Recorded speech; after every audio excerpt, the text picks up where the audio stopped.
Yo!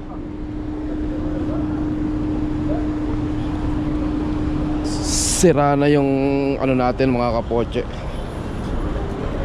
yung ating pamasok na trabaho na sapatos.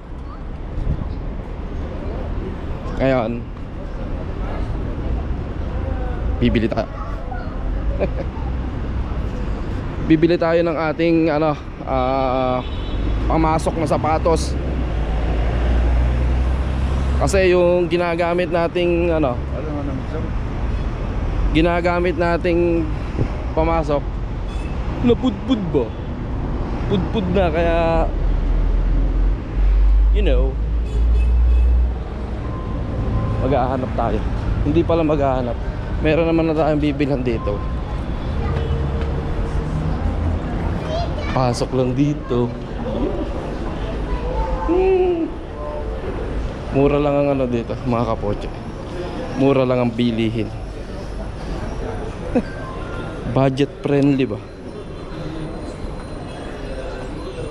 Pasok na tayo. Pero bawal kasi mag-video eh. So ayan mga kapoche, nagkabili na tayo. Yan, mura lang yan. 1.5 42. Saktong sakto lang sa atin yan. Hanggang dito lang pa. Yung isa kasi 41, pero eto 42. Magaan. Okay ba? Nalo, di ba? Pangharabas lang naman, tsaka pamasok.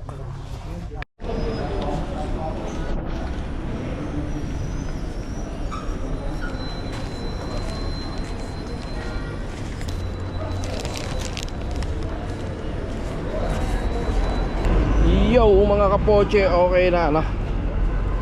Nakabili na tayo. Ano lang naman yung binili natin mga kapoche, gaya nga ng sabi ko kanina, di ba? Sapatos na pangharabas lang. Kasi ang tagal din naman ano, ang huling binili natin doon ano eh, siguro umabot din ng ano, ng 1.5 taon. Sulit na sulit yung binayad natin doon, di ba? Kaya saktong sakto lang din yan. Sulit ba? Sulit. Okay din naman yung ano niya, yung materials na ginamit doon. Mantakay nyo, tumagal ng ano yung biruin mo, araw-araw natin ginamit. Tumagal ng 1.5 taon. At ang nasira lang doon yung suwelas.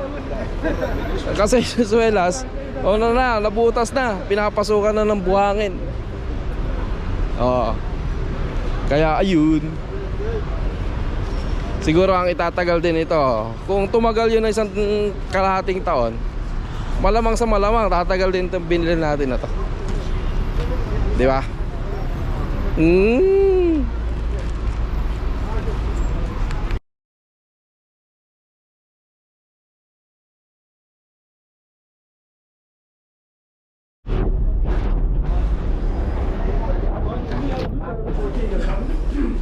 Bababa pa pala tayo mga kapoche.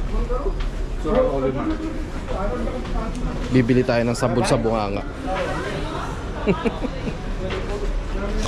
Sabon sa bunganga eh, no?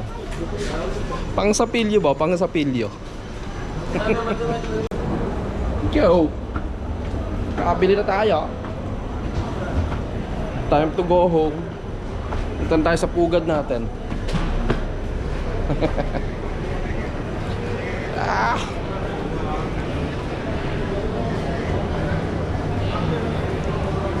Sabon sa bunganga. Oops.